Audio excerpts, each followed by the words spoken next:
What's up, guys? Welcome to another episode of the True Crime Society podcast with Stephanie and Olivia. It is the first episode of 2022. Happy New Year to everyone. Very exciting. New year for us. Kind of, because right now it's still 2021 when we're recording, but we're pretending because this will come out in 2022. New Year's Eve here, so really at the end, almost there. New Year's Eve for me tomorrow. Do you have any exciting New Year's Eve plans? Not really, because COVID has gone pretty crazy here, there, everywhere. So we are having a very small gathering at our house this afternoon. I think there's 6 adults and 6 kids or something like that. So something very small. It's super really hot here. Like the sun is already burning. It's 8 o'clock in the morning. So we are going to make a big water slide outside for the kids and just have food and a few drinks, and it'll probably be an early-ish night, but nothing much at all planned. What about you? Not much. I'm just gonna go hang out with my sister and her fiance, with my fiance, so many fiancés. Just play some board games. Got Cards Against Humanity. Oh, that'll be good. Yeah, I feel like everyone seems to be having a pretty low-key one this year. I haven't heard of anyone going too crazy. Yeah, I mean, I haven't actually gone out for New Year's for years, I feel like, because I just get so tired and lazy. And I hate crowds. Even before the pandemic, I hated crowds. I get very anxious. So I'd rather just stay home and have a chill time. For me, it's always about getting home on New Year's. Like if you want to have a few drinks, there is absolutely pretty much no way to get home. It's always just too hard. Yeah, that's why it's I'm going to either. sleep at my parents' house and where I live. Well, not where I live, where I grew up, where my sister lives. So I'm staying there. So you don't have to get home. Yeah, so then I'll just go home the next day, so you don't have to worry about it. So yeah, it's been a crazy time. Yeah, and you just got out of isolation. Also, I think not too long after we recorded our last episode, we had our little break. So I took my kids away on vacation. We'd been there for under 24 hours, and someone who we were there with said, "Oh, I feel a bit sick." So we all did a COVID test. Everyone was negative except for this one person. I still don't even know how that happened, because there's someone who's been with them still 24/7 since then, and they still are negative too. So it's crazy. We all came home just in case we ended up being positive. We isolated. The rules here where you have to have a test straight away as soon as you've been around as a close contact, and then have another test on day 6. So we did that, and we were all still negative on day 6, which I think was 2 days ago. Nice. So we stayed at home for basically a week over Christmas, had our quietest Christmas ever. It was nice. It was very lazy, and I don't think I've ever had so many naps in my life, but it's very different to what we were expecting and what we usually do. So, I guess you've just got to roll with it these days. And I'm so grateful we didn't get sick yet, but no doubt it will come soon, because it seems like every second person now has COVID here and everywhere. Yeah. Well, so far so good, I guess. I saw that one of our politicians have said basically we're all going to get Omicron. And then I saw another meme, and it's like, when you said we're all going to get Omicron, I didn't mean in the next 20 minutes. It just seems like everyone just all of a sudden has it. But thankfully, I know. Most of the people I know who have had it, it's been mild, thankfully. The person I know who got it is actually quite unwell generally anyway, and their symptoms have been super mild. So thankful and grateful for that, which is good. Yeah, sucks. COVID returns. Hopefully. I saw that, I don't want to get into a whole COVID discussion, but I saw in South Africa where it kind of kicked off this round that the cases have dropped dramatically, which I feel like is a really good thing. It seems to have peaked quite quickly. Yeah. So fingers crossed. They're ahead of us. Yeah. Everyone's watching them to see what happens. So hopefully that is the trend around the world, that it peaks quite soon and we just get on with it again. Who knows? And my cat's in the litter as scheduled. Are we recording a podcast if my cats aren't in the litter? At least they're consistent. So annoying. All right. So for first podcast of 2022, we're going to be talking about 2 missing kiddos that kind of haven't gotten too much media attention, strangely enough. Some cases get tons of attention and some don't. We're going to be talking about missing 5-year-old Michael Vaughan, which he went missing in July 2021 and hasn't gotten too much coverage, even though it's a missing kid. And It seems like he was maybe abducted. Not a lot out there on him. I made a post on our Instagram about it, asking if anyone, had any details or anything they want to share about the case, and so many people said, "I've never even heard of this one." So, Yeah, it's weird. gone under the 'Cause it's radar. yeah, we'll talk about it. And then we're also gonna be talking about missing Dulce Alavez. She is also 5 years old, and she went missing from a park in New Jersey in 2019 and pretty much has been absolutely no sign of her ever since. So we're gonna get into those. Hopefully it could bring some more awareness to them because they are both pretty interesting cases in terms of missing kids. I mean, not interesting in the sense that there's not a ton of information out there, but there's enough where you're like, what's going on here?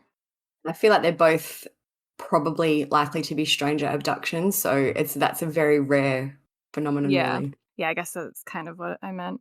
Yeah. I feel like we keep being like, stranger abductions never happen, but here's a stranger abduction. And then Cleo as well, like, we've had a lot in the Yeah. last little while, yeah. And possibly summer. We don't really Yeah. know, Yeah. but yeah. So we're gonna start off getting into Michael Vaughan.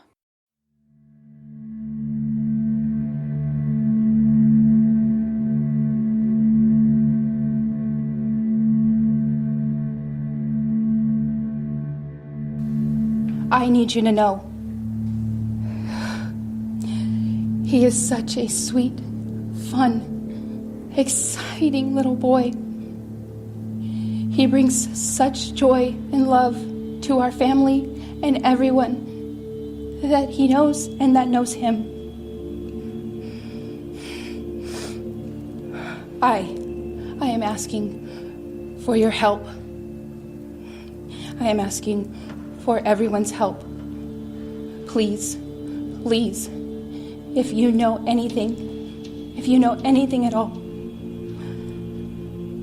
if you know something, please, I am begging. This is my baby.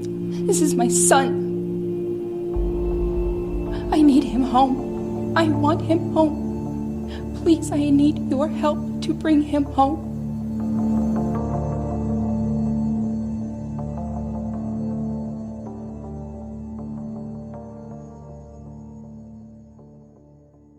Michael Joseph Vaughan is a boisterous 5-year-old little boy who loves camping, monster trucks, and playing in the dirt. His nickname is Monkey. Michael has been missing from Fruitland, Idaho since July 27, 2021. So that's about 6 months at the time that we're recording this. We've got a little clip of Michael baking cookies with his mum. You can hear how excited he is in it. Stay back from the stove. It doesn't feel hot. Oh, Stay back, stay back. real homemade cookies. We made real homemade cookies. Fruitland is around 50 miles from Boise. It's named after apple orchards that surround the community, and its slogan is the Big Apple of Idaho.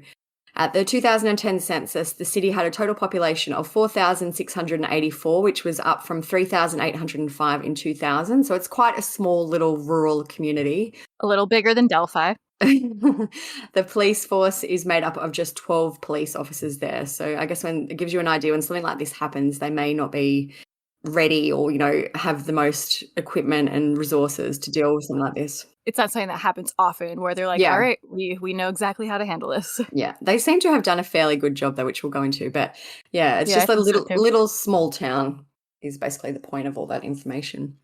Michael's mother is Brandy Neal and his dad is Tyler Vaughan. Aria is Michael's little sister. I believe at the time this happened, she would have been around 18 months old, so she'd be around 2-ish now. The four lived together at their home in Fruitland. I believe that Michael may have also had some older half siblings who lived elsewhere. I think his mother may have been married before. It doesn't really seem relevant here, so we won't intrude on their privacy and go into that. But basically, he lived with his mother and father and his little sister. Michael has been described as a very friendly and sociable child. Online comments say that there were a few houses in the neighbourhood that Michael knew he was allowed to go to, and he would often go to visit those houses and families to try and find some other kids to play with. This is a clip from News Nation of Michael's mum, Brandy, talking about their town. We built a fort and a slide, and he should be here. So it's been a very, very hard day. I'm sorry. Brandy Neal and her bundled 2-year-old daughter, Aria, meet us outside their home in Fruitland. a rural farmland city, population 5,000, an hour outside Boise. Describe the neighborhood and Fruitland, what kind of street and community this is. They're all quiet and friendly. It's a safe place. July 27, I believe Brandy was at work and Tyler was at home with Michael and Aria. Michael had been playing his Nintendo. At around 6:40 p.m. that night, Tyler left the room where Michael was playing to go and change Aria's diaper. Some reports I've read said the diaper was, really messy and it took him a long time to clean it up. But there's also some reports I've read that he ordered pizza for their dinner at that time. Either way, he was away from Michael for around 15 to 20 minutes. When he returned to the room, Michael was nowhere to be seen. Tyler started looking really quickly and he soon became frantic when he was nowhere to be found. He called Brandy and told her what was going on, and he also called authorities and the police arrived quickly. Brandy left work, and when she got home, she was met with flashing lights and police cars. Neighbours told police that Michael had been seen knocking on doors in the area right around the time he disappeared. Brandy has since spoken to the media and said she doesn't know why he would be knocking, but that he was very friendly. She said it was all just a big blur. She said she sped back and forth down the neighbourhood streets, asking if people had seen Michael while Tyler spoke to police. I'm just screaming that he didn't wander off. There's no way in hell. We've got a clip here of Brandy talking to News Nation about Michael going outside to find neighbours to play with. He would have come out of the garage. Mm-hmm. The front door is pretty hard to get out of, and you can hear that opening. Yeah. She says her son was looking for older neighborhood kids to play with. He went to a neighbor's house.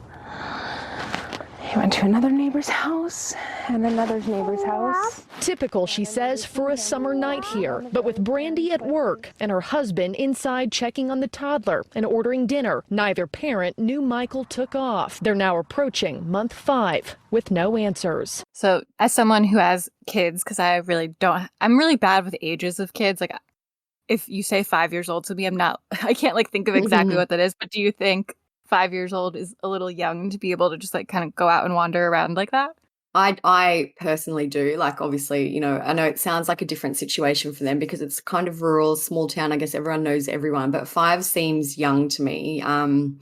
But maybe that's all that's how it is there. I don't know. I know everyone has different experiences, but 5, especially to be going out, I know she said that she didn't know why he was out at that time. Maybe it was unusual for him to go out at 6:30 or 7 o'clock at night, but it does seem unusual that was a behaviour they were okay with and they encouraged. I don't know. It just seems very young, but I guess everyone's different. And it seemed young too. I don't know. I feel like I'm always more paranoid just doing all the true crime stories all the time where I'm like, I will need to always be able to see them because of these fucking stories. But I mean, I even remember I was definitely older than 5. I was in at least 5th, 6th grade. So probably double the age of 5. And we would walk around to our neighbors' houses at my friend's house, but we would always tell our parent also. Maybe that's what she meant by she doesn't know what he was doing out there, because we would always be like, oh, we're going to go walk down the road to so-and-so's house, or we're going to go see if anyone wants to play down the road, where it seems like in this circumstance he just wandered out. Yeah, it's very strange. And even for the neighbours to have kind of seen him knocking on the doors, I wonder if they were just used to that. I would think it was a bit, I guess, I don't know how much attention you'd pay if you were, say, driving past and saw it or whatever, but yeah, it does seem a bit odd. So the first missing and endangered child alert went out at 8:20 p.m. There were 4 different alerts that were sent to emails, phones and text messages, and they were issued to area residents until around 11:20 p.m. that night. Michael's image and information went out to a nationwide law enforcement database, which is the NCIC, or the National Crime Information Centre. So things kicked off pretty quickly. They took it seriously from the start, which I guess is a good thing, and they started searching straight away. So the area near Michael's home is rural and farmlands. Neighbours all came out that night to start searching for him. Dogs were brought in fairly quickly, and they tracked Michael's scent to the end of his street, away from the farm field to the right of their house, and then it stopped abruptly. So I'm assuming that's kind of implying that either he was picked up in a car or, there's not many other reasons why the scent would stop unless he's just all of a sudden not there anymore. Yeah, it definitely seems like was put into a car. Yeah. So I had a look. I found their house online. I won't give out the address, but it's all public record. They've just got it's a smaller single-story house. Looks very when I say residential, there's a few houses on the street, and then down towards the end of the street, it does go into just open fields. It's not, I don't know what they end up growing there usually, if it ends up being corn or whatever, so that might block the view. But in Google Street View, it's just a flat field you can see for miles, probably, I would guess. It's just flat, open, green grass.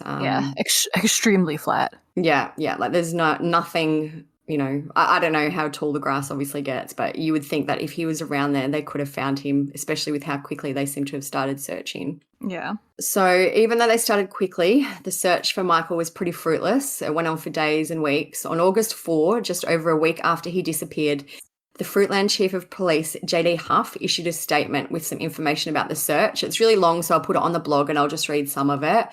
So since the time of notification, the Fruitland Police Department, FBI, Idaho State Police, with assistance from the Boise Police Department and 13 different Idaho law enforcement agencies, have conducted complete and methodical and thorough searches. They've searched 200 residential homes and properties and interviews with all of the residents. He said, 5-year-olds can get into things. We have looked through nearly 200 garbage cans, drain canals and irrigation ditches, and pumped a septic tank in the area that had a makeshift lid. We have gathered over 60 different video files from residential and business security cameras and are combing through that data as we speak. So by then they'd had 163 tips, and they've estimated that the number of man hours is in the 2,500 hour range, and that doesn't include fire, EMS, search and rescue, or the hours put in by the community. So basically he just goes on and asks for their help still, says that 5-year-olds are crafty, can get into small places, and he also said that they'd searched 3,000 acres of farmlands with certified canine teams. They'd used helicopters, drones, boats, kayaks, paragliders. So it's like it gives you an idea of kind of the scale and the enormity of the search that they were conducting. And he also said that they intended to get a dive team to search some ponds in the area soon. And he said that they will continue the search as long as resources are available. Yeah, so like you said before, how even though it's a small town with a small amount of officers, they seem to get a lot of resources and did some big searches very quickly. And the FBI and other, to have that many agencies involved, we'll talk about a case later where, that clearly doesn't happen as quickly. But yeah, it's crazy that they were all in there ready to go.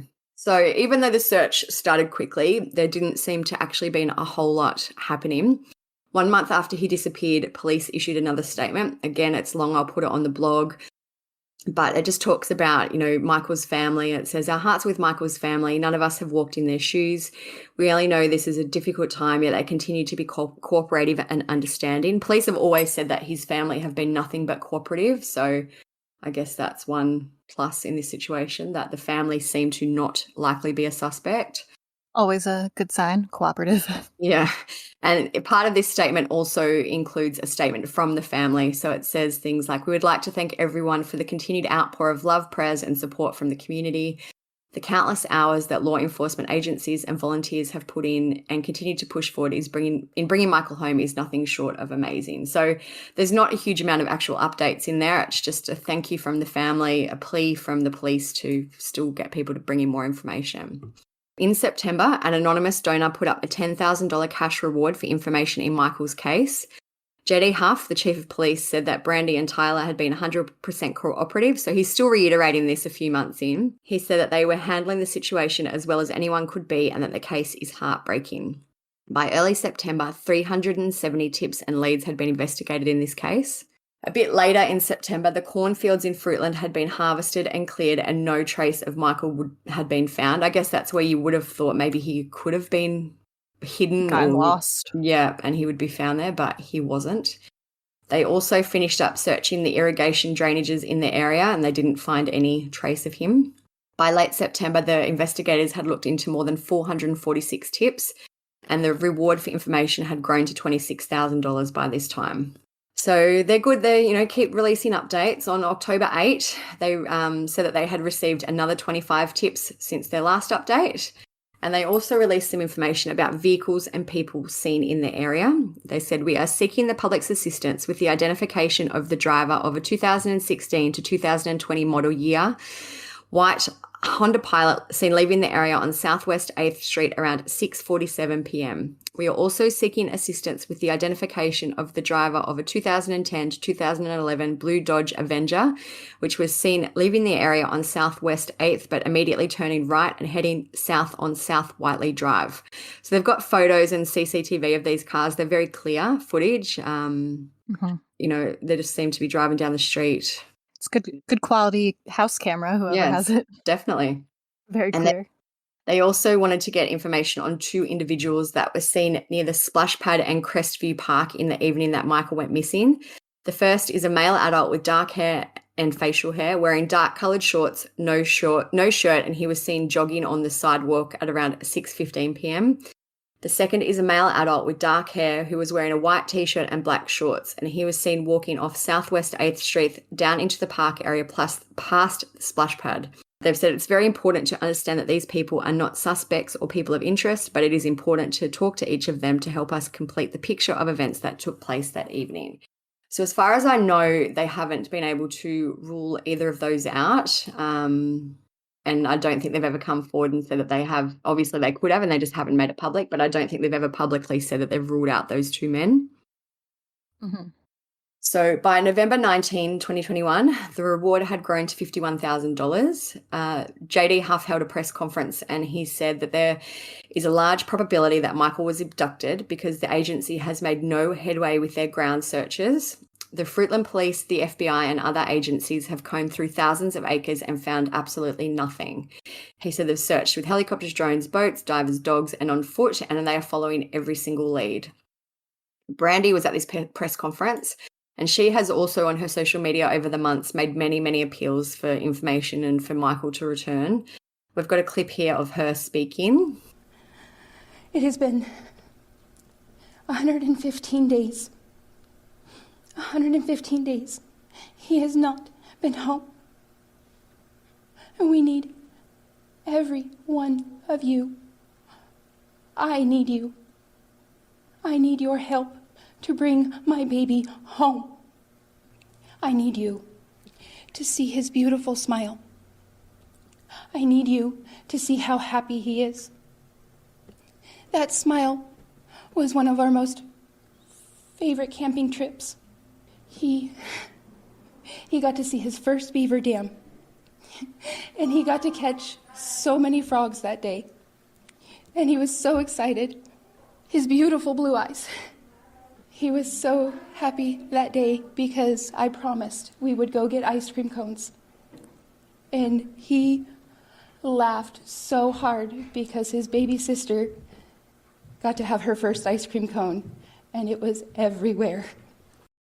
All of her appeals kind of go along this way, and this is what she said in full at the time. It said, if you have Michael and you're reading this, please release him to a hospital, fire station, police station, or any public area where he may be recognised and can seek help.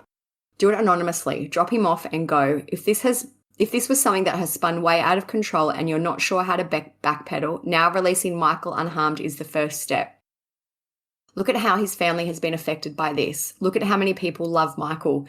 Think of all the broken hearts you'd mend by ending this nightmare. Think of the beautiful reunification with his family. This has to weigh so heavily on you, this huge secret you have to hide, living a double life. Lying and hiding from your own family and friends, always having to look over your shoulder and wondering if today is the day I'm found out. Well, I'm telling you that day will come. Please do the right thing. Please release him willingly. This was an awful decision, but you can do the right thing now. You can also get yourself some help. You need it. You can make this better, not worse. You're capable of making good choices and of doing what is right. Let this be one of them. Please give his family closure. Let Michael come home. And they've got some hashtags if you want to look them up. It's Bring Monkey Home, Monkey's Army, and then obviously Michael Vaughan. So we spoke earlier about how this case didn't really get a whole lot of media attention outside of the area. And Brandy, his mother, has also made some comments about that in the press. She told the Idaho Press, I don't feel like he's getting the attention he deserves. I don't want his case to go cold. I want him home. I want every single person in this world to see his beautiful face and know exactly where he belongs. There's a retired FBI agent called Jennifer Coffindaffer, and she has basically spoken about the chance that Michael was abducted. And she said that there's a very small percentage of kids who are abducted by strangers. And she said it's around 4%. She also said, I believe over 60 to 62% of stranger abductions occur right by the residence. Interesting. Sounds like Michael was likely abducted right near his home if one of those cars were involved. It sounds like it happened. He didn't wander and he was taken a distance away. It seems like it happened pretty locally to his house. Yeah, like right at the end of the road. So many people have also questioned why there was no Amber Alert issued for Michael. And we see that a lot in all missing child cases. People will message us and say, why is there no Amber Alert? And basically there's a criteria that needs to be met. The Fruitland Chief of Police said the highest probability at the time of notification was that he wandered off. As a result, we did not meet several of the criteria necessary for the Amber Alert, and I'm sorry to report that we still do not meet this criteria. Some of the criteria for issuing an Amber Alert is that the child must be known to have been abducted. The abduction must have occurred within 12 hours of the initial activation of the Amber Alert. The child is under 17. Law enforcement must believe the child is in imminent danger of serious bodily harm or death. There must be enough descriptive information to believe that an Amber Alert will assist in the recovery of a child, and the missing child must be entered into the NCIC. They didn't issue an Amber Alert for him, but they issued the Endangered Missing Person Alert, which I guess seems like a good alternative. And for the Endangered Missing Person Alert, there's still notifications are sent through email, text messages, social media posts, and the alerting program code red. Amber Alerts use road signs and send phone alerts and provide suspect vehicle descriptions, whereas the endangered person one is a little different, but it still seems pretty decent at least. But then it just makes you, because some states seem more strict about the criteria than others, because right now, I looked it up, the only active Amber Alerts right now are for Lena Cahill, who is missing in Texas, that we might talk a little bit about at the end, and Summer Wells, who we've talked about. Both of them are very similar to Michael in the sense that there's basically no information. Don't even know if they were actually abducted. And it's the same as Michael Vaughan, really. So It's like, I don't get why some get pushed through and others don't. Yeah, I agree. And it seems like the Fruitland police were still are quite adamant that his case doesn't meet the Amber Alert criteria. But yeah, I agree, especially in relation to Summer Wells, for example. It's quite similar. Like they were both seen at home, then all of a sudden apparently weren't there again. Yeah, I don't know. It's strange. It just seems like some states can force them through. With Jake and Amber Claire, that was another one. They took ages. Like that, their Amber Alert wasn't issued within 12 hours of the abduction. No, and they had a car and suspect, the father. Yeah. Like Summer and Lena both don't have any of that either. Yeah, so I don't know how they work it out. But it's good that there's at least that other alert. Yeah, definitely. So on Christmas Eve 2021, Fruitland locals held a candlelight vigil for Michael. This info is from KVTB. It said the 30-minute event consisted of opening comments and prayers, a moment of silence for the public to light their candles. They sang Silent Night as a community song, and Michael's family issued a statement and a closing prayer. His mother, Brandy, said, "We will never give up hope, my love. We are here to light your way home." The Fruitland police gave an update then of search efforts over the last few weeks and said that more ground searches have been conducted in a remote forested area. The total number of leads received since Michael disappeared has risen to 738. Idaho State Police and the FBI are still assisting with the investigation, and the Fruitland police also made a Facebook post and it said, "We continue to comb through the data collected since July 27, 2021, and it's a monumental task, but we remain committed and steadfast in our efforts. As most of us prepare to spend a Christmas holiday gathered with family and friends, we ask you to keep those who are unable to gather in your prayers, specifically 5-year-old Michael Joseph Vaughan. There will be an empty seat at his family's table, and for many of us in this community, an empty place in our hearts until Michael comes home." So that is really essentially the latest update. I've just had a look this morning, which is 31st of December-ish, my time. There's nothing else besides the candlelit vigil. Michael is described as 3 feet 7 inches tall. He weighs around 50 pounds with blonde hair and blue eyes. He was wearing a blue Minecraft sweatshirt and dark blue briefs, and he also answers to the nickname Monkey.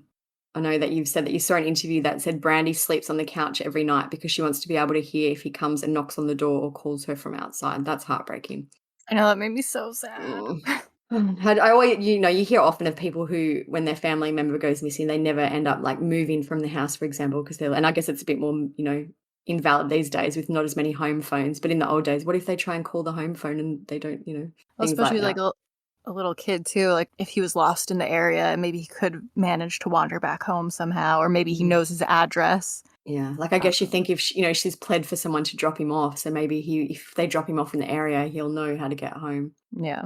In terms of theories in Michael's case, I have read some online comments about there being sex offenders in the area. I guess this is always a possibility with any missing child. I did read that there was someone who's an unregistered sex offender nearby.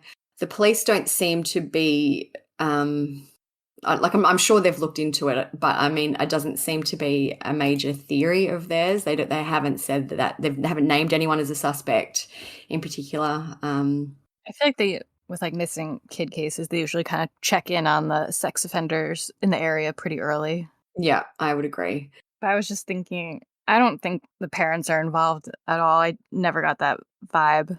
I do think the only probably parent involvement is that he was left alone and was unsupervised for X amount of time. So that's about, I think, to the extent of the parent involvement. I don't think they hurt him or are covering up anything else. Yeah.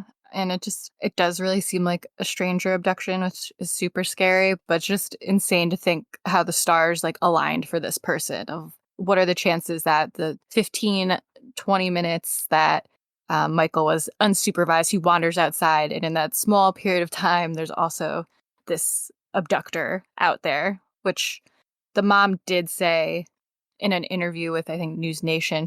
Her theory was that someone had been watching and maybe saw that he liked to go outside and kind of go over to the neighbor's house and was kind of waiting for their opportunity to strike, which seems like it would make the most sense. And I guess if, the kind of wandering around to neighbours was something that he did, just say he did it even a few times a week, you'd only have to watch the house for, 3 or 4 days to know that this happens sometimes, and he does always seem to be alone when this happens. So I guess if you were that dedicated, it wouldn't be, like, it's not something that he never ever did and you were just hoping for the chance. Yeah, and I found it just another like sign of how this case doesn't have as much publicity as some other ones.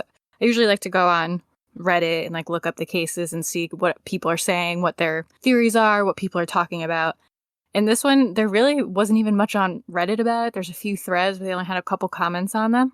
But one thing someone commented, "Am I missing something? Because this doesn't seem to add up. A dad goes somewhere else in the house, orders pizza, and leaves his son alone for 15, 20 minutes. During that narrow time frame, the boy leaves his house by a side door, walks down the street, and at that same exact time, a pedophile drives by and abducts him. Seems like astronomical odds that the two would be in such perfect proximity." Yeah. And another person brought up another case that they were local to. And they replied and said, "There was a little girl in Tucson where I lived decades ago whose mom asked her to ride her bike to the mailbox down the street. At the exact time a pedophile was driving by, he intentionally lightly hit her bike with his car and she fell and he snatched her. She was found dead in the desert months later." Forensic Files has an episode on this. And that case was Vicki Lynn Hoskinson. And the person said, "I think pedophiles drive around just looking for unattended kids. In her case, it would seem highly coincidental if we heard about the kidnapping first and then later heard about the circumstances, but that's how it happened."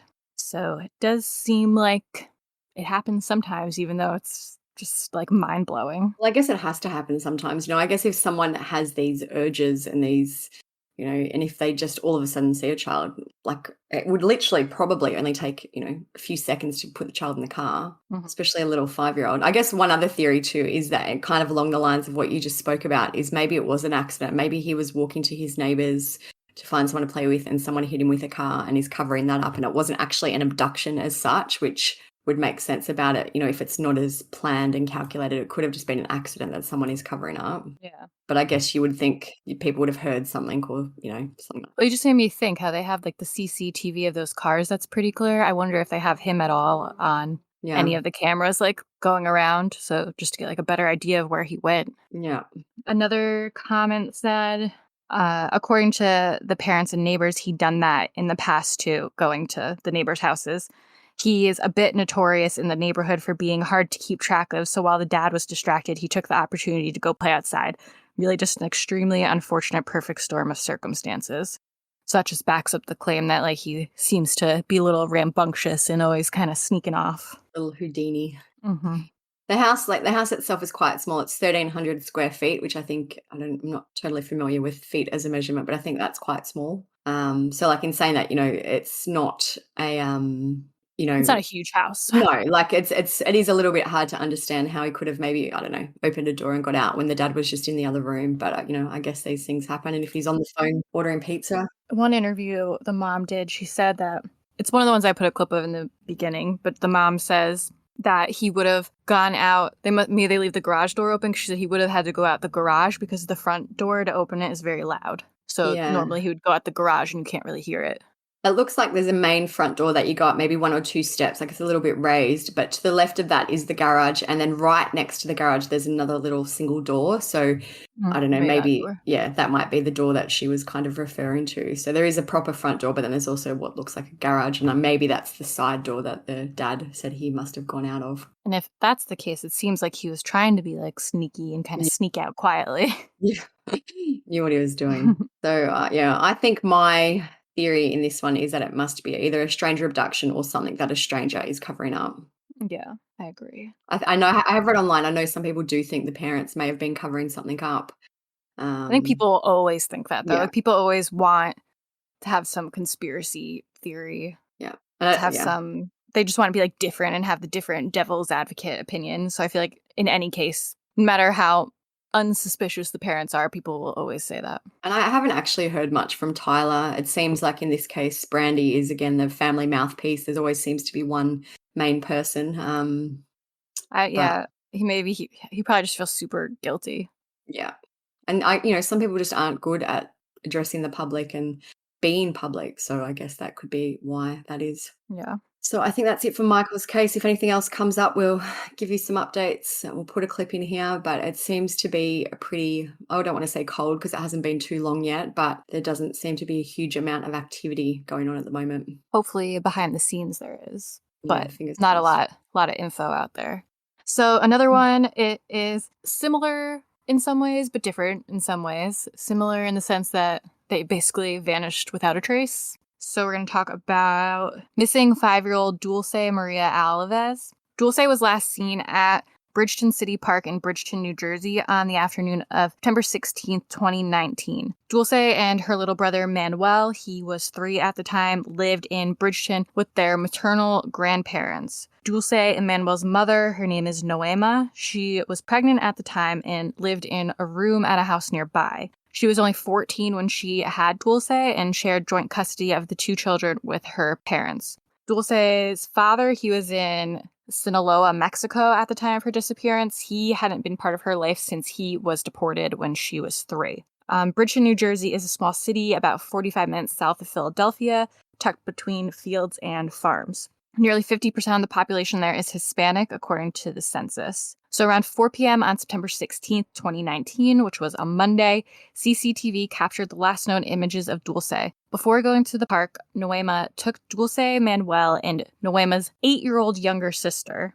So the mom's younger sister is a little bit older than Dulce.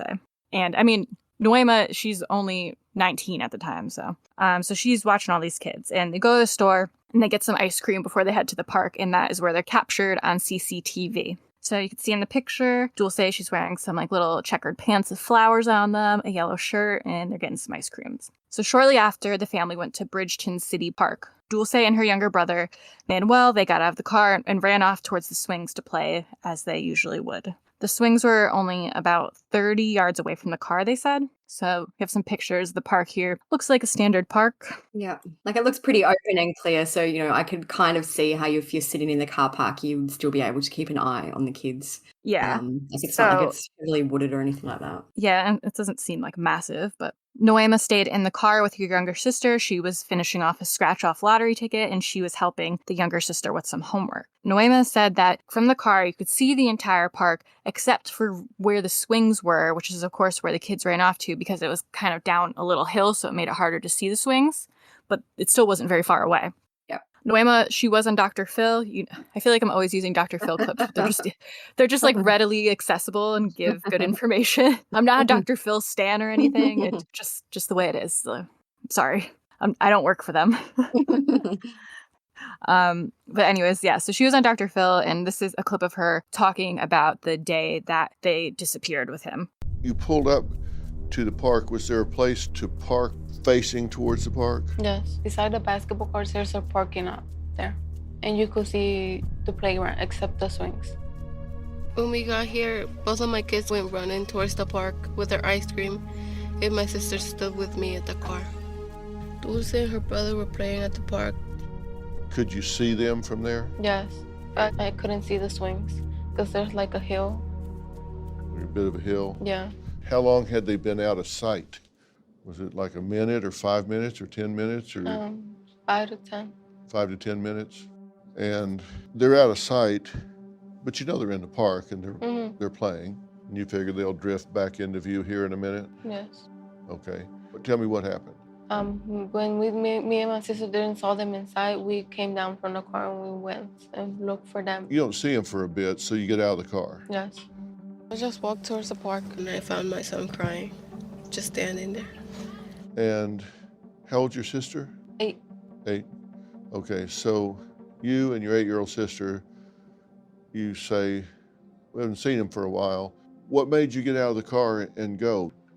Because it was weird, because we didn't see them, because they usually play and they don't go out of sight. So you thought that's unusual? Yes. So that triggered in, you better go check. So after Noema hadn't seen the kids for 10 minutes or so, she got out of the car to see what they were up to. And she found Dulce's younger brother alone crying with his ice cream on the ground. So there's some confusion here because there's also reports that Manuel came back to the car crying to get his mom. But she says in Dr. Phil and in some other interviews that I listened to today that she got out of the car after not seeing them surface for a bit and went to go check on them. So not sure which is actually what happened. When they asked Manuel where Dulce was, he said that she ran towards some red maintenance shed next to the playground where they keep like the lawn equipment and lawnmowers and stuff. So Noema looked around for Dulce, but she couldn't find her and called police at 4:51 p.m. Just to summarize so far, this all happened pretty fast. They were seen at the store on CCTV around 4. Around 4:20 is when she couldn't find her. When they approached the brother, he was crying. And then by 4:51, they were calling the police. So this all happened relatively quickly. It's not like they were unsupervised for hours. Yeah, so it really was only a short amount of time. And this is a little more of that clip of Noema talking about finding the younger brother crying and searching the areas and about the sheds. She kind of explains the situation a little more. And he was crying? Yes. And what did you say? I told him, where's your sister? And he just pointed behind some buildings. I looked behind these buildings and I couldn't find her. What kind of buildings are they? They keep equipment there, like so they could cut the grass around the park and everything. I came down the path looking for her, yelling her name, and she wasn't answering. How many people were in the park? No one. There was just girls in the basketball court. But there was nobody else in the park? No. When I got there, I just saw a little girl and a little boy coming out of the park when my son and daughter went running towards the park. Ever since, there's been no trace of Dulce or the ice cream that she had. So that must have went with her. Noema said in an interview she would never run off, she would never walk by herself or do something like that. This is the first time she did it. So the search for Dulce escalated quickly. Law enforcement and locals joined forces to try to locate her. The FBI got involved fairly quickly, and an Amber Alert was issued the day after she disappeared. So she's another one that got an Amber Alert really there was no information on an abductor at the time, on a car at the time, which is kind of usually like the circumstances. But she got one, so that's good. Police interviewed witnesses who were in the vicinity at the time and got a description of a possible male suspect. The man is described as a light-skinned man, possibly Hispanic, about 5'6" to 5'8", with a thin build. He had acne on his chin. He was wearing a black shirt, red pants, orange sneakers, possibly Nike brand. He allegedly put Dulce into a red van with a sliding door and tinted windows and left the park with her. Chief Michael Jamari with the Bridgeton Police Department said, "We don't have any solid suspects. We are investigating all the possibilities. We have video surveillance that we've gathered from all of this area as much as we could obtain." So on September 18th, a vigil was held at the park. Dulce's aunt spoke to the media. It's also just to note, the family, the mom, English is not their primary language, it's their second language. No way that they do speak it decently enough. So the aunt said, "It's more harder for us because they judging us that we had something to do with it when we don't." And then here's a clip of Dulce's mother speaking to the media. I want to thank the law enforcement for searching and investigating all the media for covering my daughter's case since day one. Also, everybody that has taken time out of their schedule to go out and look for her. All the prayers for my family and we all greatly appreciate it all. I beg you all, please don't give up on my Dulce. Let's keep pushing to find her safe. Please continue to pass along her pictures on social media and passing out flyers. Don't be afraid to call any tips. If you were here in the park that day, please double check your phone for pictures, and any little bit may help. Mama, can you show us what you brought with you today? I brought her favorite toy, Frozen. She loves to play Frozen. She always used to sing it.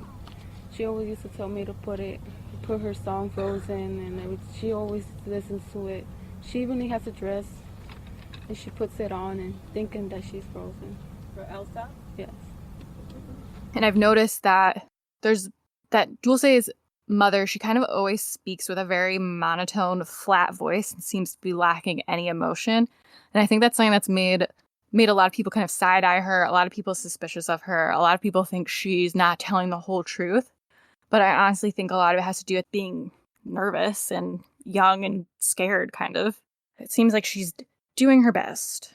So by September 19th, there was a $20,000 reward for anyone who had information leading to the identification or conviction of a suspect in Dulce's case.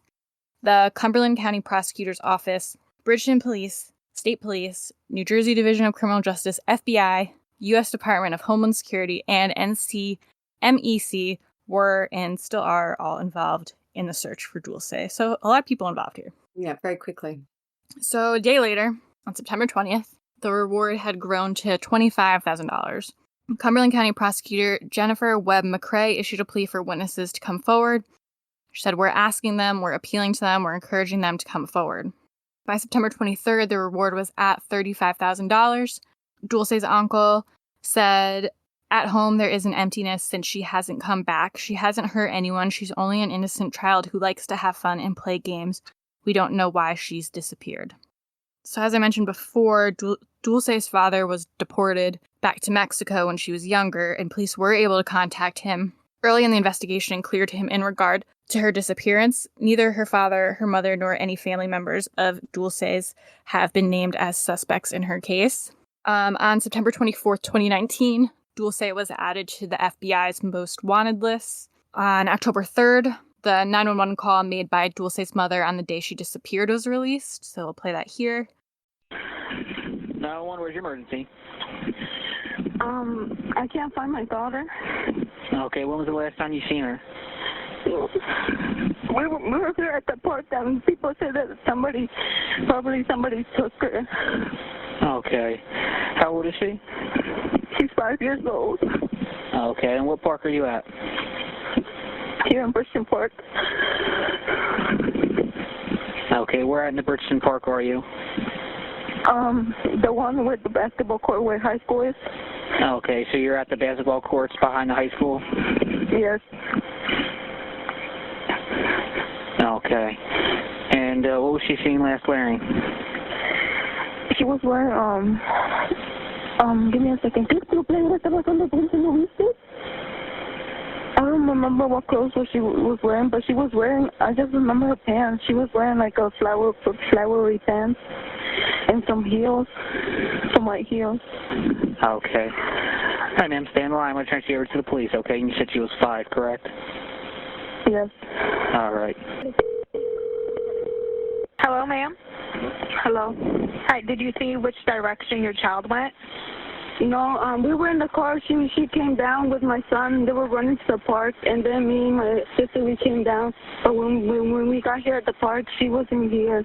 They said that my son was just crying with his ice cream because somebody threw his ice cream in the floor, and my daughter just ran away. On October 10th, police released a sketch of a possible witness in the case. The Cumberland County Prosecutor's Office said the sketch was developed after a witness who recently came forward was able to provide a description. The sketch of this witness is thought to be more representative of the actual suspect than the info that was originally given by a child at the time. The Cumberland County Prosecutor's Office said, "We are asking this person or anyone who may recognize him to come forward as investigators wish to speak with him, as it is believed that he may have information that is helpful in determining the circumstances that led to Dulce's disappearance." The person has been reported to have been with one or two children under the age of 5 years old. Authorities said this person was reported to have been wearing a white t-shirt, blue jeans, and a white baseball hat. He is reported to be Hispanic, approximately 5'7", slender build, aged 30 to 35 years old. December 2019 is when Noema was on the Dr. Phil show. She told Dr. Phil, "I asked her brother what happened. He just said, because he doesn't know how to speak, he just told me to come. He said somebody called her." Dr. Phil asked Noema if she sold her daughter or knew who was involved in her abduction due to all the, online rumors about that. She said no. When asked if Noema knew who might have taken Dulce, she said an old friend who tried to date her would be her first suspect. She said, "Last time he saw me and my daughter together, and he just waved at me and said hi, and he asked me if that was my daughter, and I said yes." Then Dr. Phil said, "He was trying to date you and you rejected him?" And she said yes. And Dr. Phil asked, "How did he take it?" And she said, "He just insisted, but I told him no." So over the years, Noema, she's spoken to the media a lot. She told ABC News in June 2021, "It's been really hard for me and for my parents knowing that Dulce doesn't appear. Nobody knows where she is." She also said she was a sweet girl, nice, loving. She likes to pretend that she was always a princess. She likes to be around smaller kids. She always likes to give hugs and kisses. She said there isn't a day that she doesn't think about her daughter. And she said, "I would love to say to her, I'm sorry for not looking over her." And I saw a clip of that. And when she said that last part, you could tell she gets emotional and upset. So she definitely feels some guilt there. Yeah. One initiative that has been launched following Dulce's disappearance is that the city's police, that is a hard thing to say, Police Athletic League, or PAL acronyms, launched indoor soccer to help build the relationship between community and police. Richmond Police Officer Josh Thompson, the director of PAL and 25-year veteran, said the department doesn't want people to feel scared if they have concerns about their legal status and withhold information that could delay in finding Dulce. Local police want residents to know that they should come forward regardless of their legal status. You don't have to worry about if you're a citizen, they said. Here's a clip from Good Morning America that talks about how this program is helping the community. In the clip, you can hear them talking with Noema and also with the officer, Josh Thompson. After her disappearance, the city's Police Athletic League, also known as PAL, launched an indoor soccer program to foster trust between the city's large Spanish-speaking immigrant community and the police. For the community, when everything started, they were scared that they were going to get deported because Bridgeton is mostly Mexicans. Bridgeton police officer Josh Thompson says they don't want people to feel scared and withhold information that could delay finding Dulce. It was really go out and extend our hand to let you know that we're really behind you.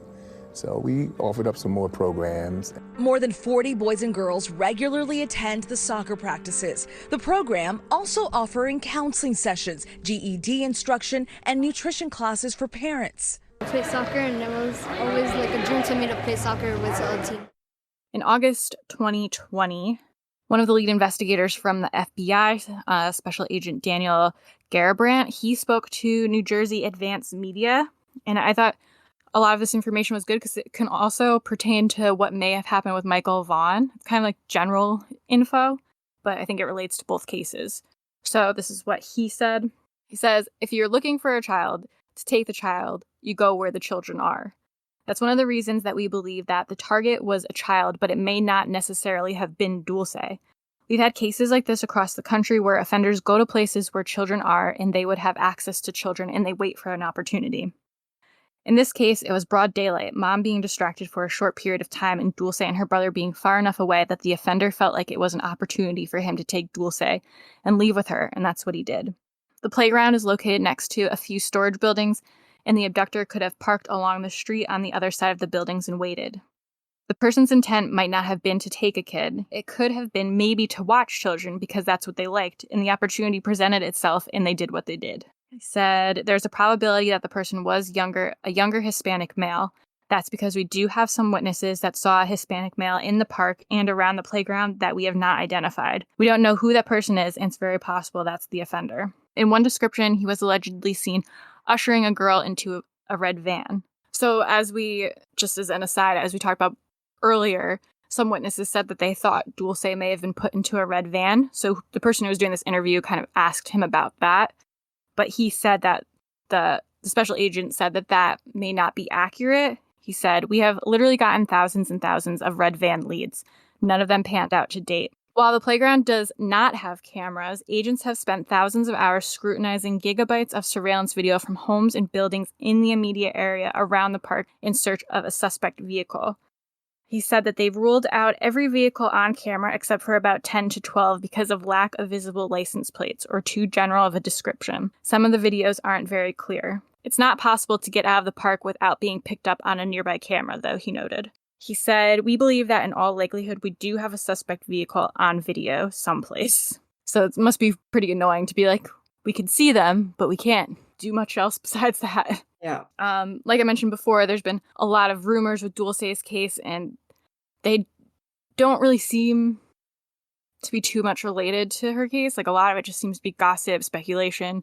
So we're not going to get into that too much. Like I said, rumors about the drug cartel, rumors that Dulce was sold, that the mom isn't telling everything, and that Dulce's in Mexico, and just things like that.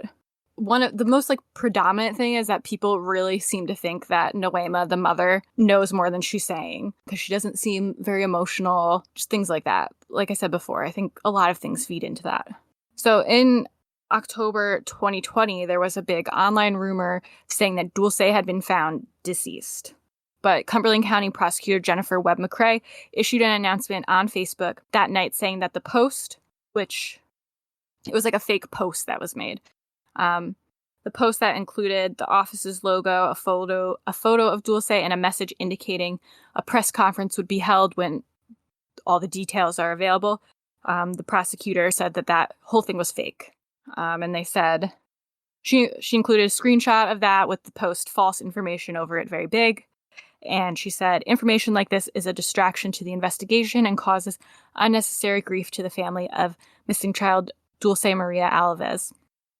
Posting false information under the false impression that it comes from a law enforcement agency to cause alarm or harm to a grieving family is reprehensible.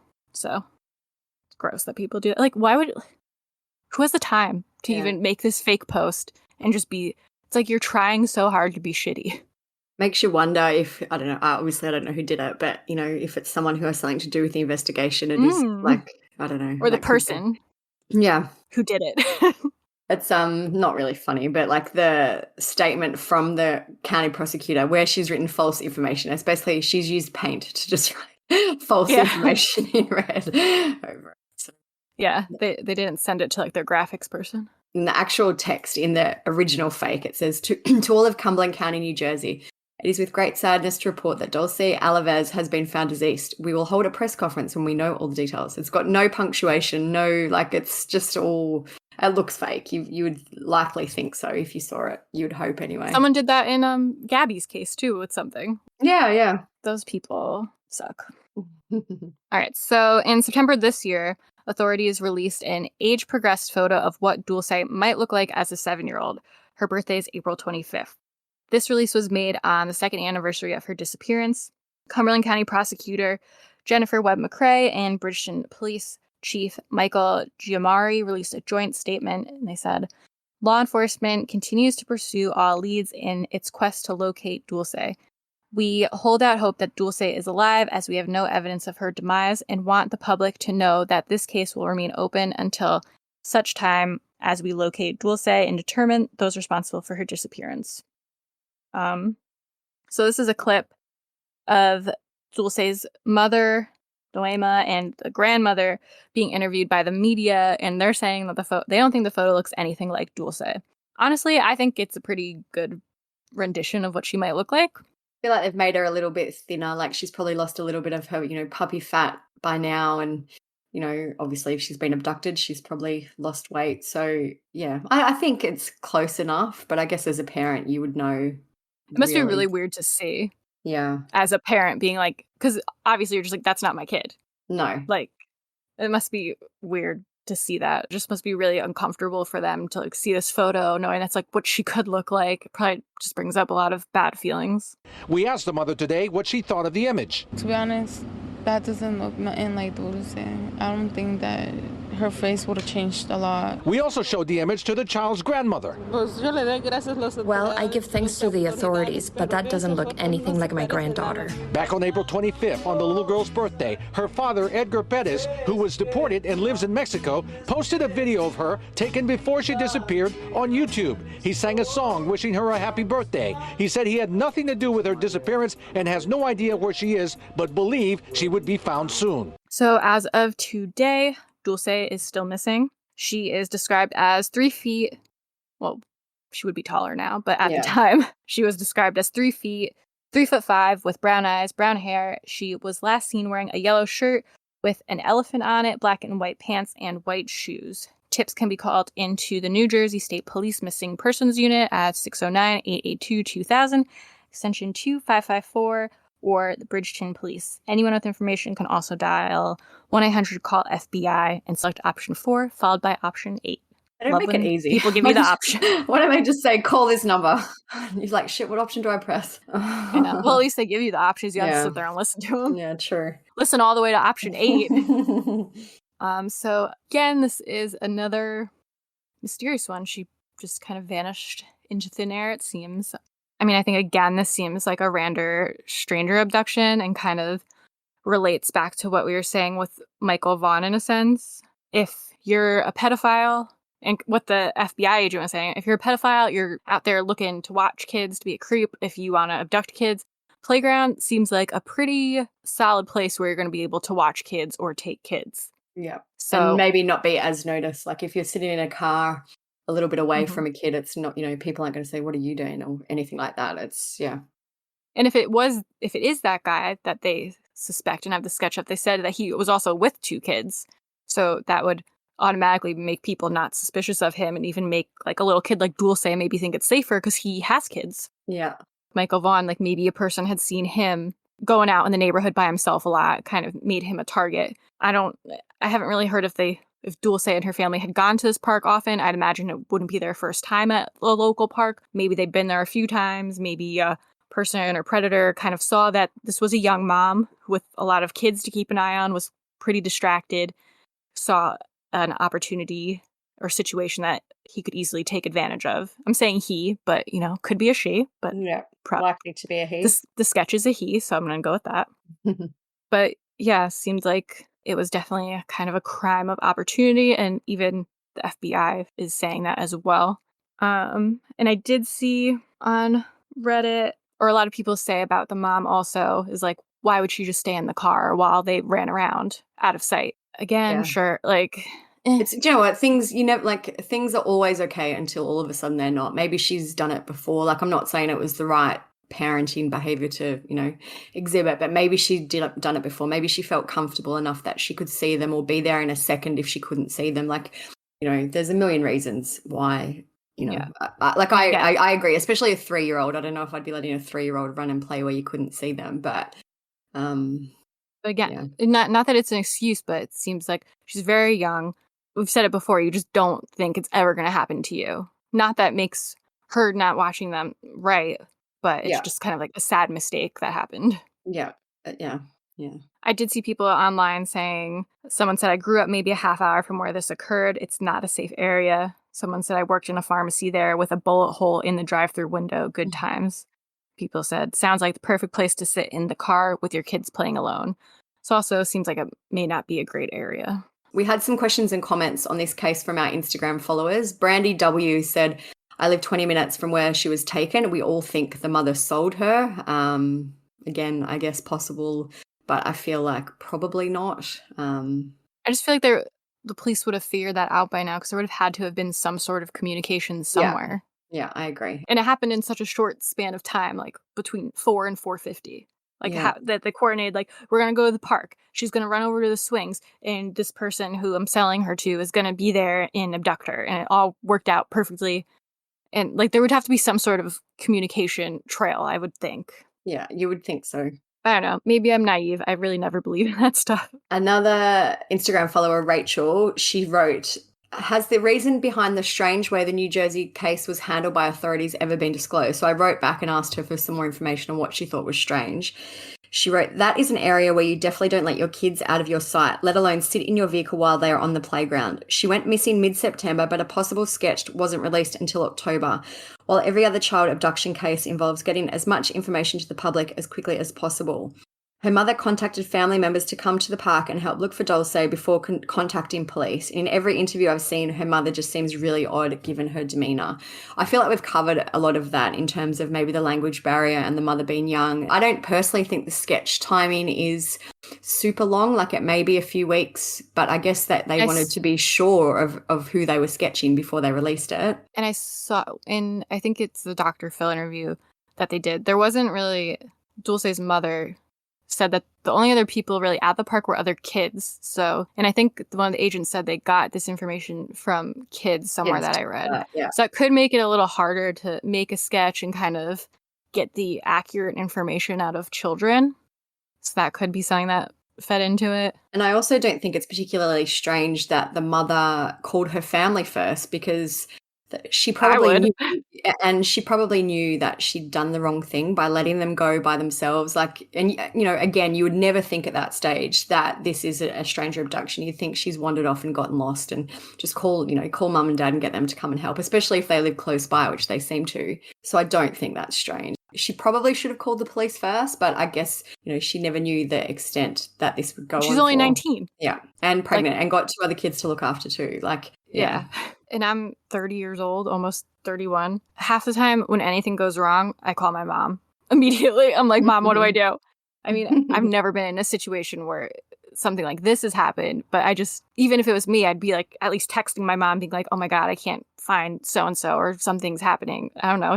It's like your comfort response, kind of. Like if this your happened mom's to me, gonna know what to do. And I was at a park with my kids, I would ring my husband first. Like, I know husband is maybe, but then essentially she had no partner, I don't think. So maybe her parents were her next, they were joint guardians of the children. So I feel like that's not super strange. Like, there's maybe a lot of, she should have done this, she could have done this, but we all don't know how you'd react in that situation. For sure. There's another case that's very current that we've been covering on our social media, but it hasn't gotten much traction online. There's a missing child called Lena Cahill. She's 3 years old. She went missing from a playground in San Antonio, Texas on December 2021. So we're now at, nearly 12 days, 10 or 12 days since she disappeared. Her mother has said that she stepped away from watching Lena for a few minutes to get water, and when she got back, the child was nowhere to be seen. Her parents have never been so sad, which is what they told the media through an interpreter. It has badly affected us. The search is now in its 2nd week, and police have spared no resources to find her. They've used helicopters, searched the trunks of cars, and FBI are involved. There is already a $150,000 reward offered by the city and the Islamic Center of San Antonio. Even though they've used all these kind of resources, police have said that they're not treating her disappearance as an abduction, which is interesting because there is an Amber Alert for her. So, but it's not an abduction. Yeah. I don't even know what the rules are anymore for an Amber Alert. But they're treating it as a missing person case. Police Chief William McManus said officers would conduct the search the same way in either scenario, but don't have any evidence that someone took her. They've said that her parents are cooperating with the investigation. And just before recording, I had a quick look if there was any more updates to talk about, and there haven't been any for 24 hours, which seems like a lot a lot of time to go past for no updates in such a current case. And there was a lot of like small updates quickly at first. Yeah. So the FBI are still involved. They have a child abduction rapid deployment team along with forensic examiners working on the case, and they say they are still receiving tips, which I would hope so after 10 or 11 days. They should be receiving tips, not like still. Why are you using the word still? Like we're It still. hasn't been very long. They've narrowed down an 18-minute window between 4:49 p.m. and 5:07 p.m. where there is no sign of Lena by individuals or on cameras in the area. So Lena's 4 foot tall. She weighs 55 pounds with brown eyes, brown hair, and a light complexion. She was seen wearing a red dress, black jacket, and black shoes. And police want anyone with information to give them a call, and they can remain anonymous if they'd like. Yeah. So there's not a ton of information out about that one yet. It's still pretty current, but it reminded me of what happened with Dulce in a lot of ways, like out of playground, out of sight for a minute. So yeah, it's very sad. But yeah, we've been posting about this one a lot on our Instagram as well. It's not getting like mainstream news attention yet, but it's definitely a big case in the local area. Like a lot of people have been sending it to us. A lot of the like kind of more known crime reporters on Twitter have been posting it. So people are pushing for more attention for this one as well. I actually just had a look to see if there was any updates, and there is one since we've started recording, but it's nothing major. It says that they did find a bag of bones, but the bones are not connected to Lena's case because they appear to be old. So yeah, I would think I would hope not. I would think in 10 days that she probably wouldn't be skeletonized, but anyway, police have already said that they are not connected. So all right. So if there's any updates on anything, we'll put in the clips, but that is all the information we have on their cases right now. We'll be interested to hear what you guys think about these ones. So as always, follow us on Instagram so you can message us, let us know what you think. We'll repost some things you guys send us. We're always posting updates there. We have our forum at truecrimesociety.com where people post a bit more anonymously. There's a lot of good information there, even if you just want to go there to read some rabbit holes, get sucked in if you're bored, if you have COVID and you're stuck home. Plenty of things to read there. Leave us a lovely review on Apple if you haven't. And now on Spotify, you can give us a rating. So if you listen on Spotify, please give us 5 stars. We would appreciate that greatly. We're at 4.9 average on Spotify, so that's like who ruined it. 95 reviews already on Spotify. That's so lovely. Woohoo! And if you are listening to the podcast right now and you don't mind sharing it to your Instagram, we always appreciate that. It helps us spread the word. We'll reshare it when you guys are doing that and posting like, hey, I love this podcast. And then we share it because a lot of our Instagram followers don't listen to the podcast. But then when we share what you guys say, when you guys are like, I love this podcast, people are more likely to be like, hey, maybe I should check it out. So big help to us when you guys do that. And I'll do a blog for each of the cases today, Lena, Michael, and Dulce. So make sure you check them out. We'll put all the clips up if you want to watch them. And I know some people have said, my cousin doesn't like podcasts. Can she read about that? So that's what the blog is for. You can, it's basically not a transcript, but all the information we talk about in the podcast episodes are in the blog. Mm-hmm. But you should peer pressure them to listen to podcasts. But yeah, that is it. And we will talk to you guys in episode number 2 of 2022 next week. Happy New Year. Oh, yeah. Happy New Year. We will have a Happy New Year. For all of us. Yeah. 2022. It's going to be a great year for all of us. I'm confident. All right. Talk to you guys next time. Bye. Bye.